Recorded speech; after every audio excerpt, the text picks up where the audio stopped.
Hello, good morning. Kamusta po ang Pasko nyo? Ayos ba ang lahat? Ubusan tayo ng kape, kaya maligam-gam muna tayo. Samahan mo na rin ng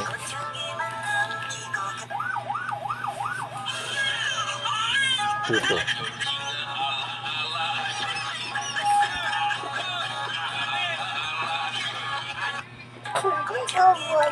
Ubus na.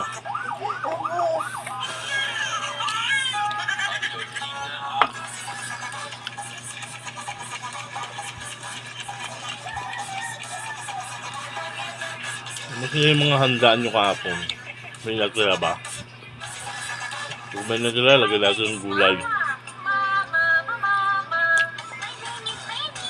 Ayun sa amin, napalit.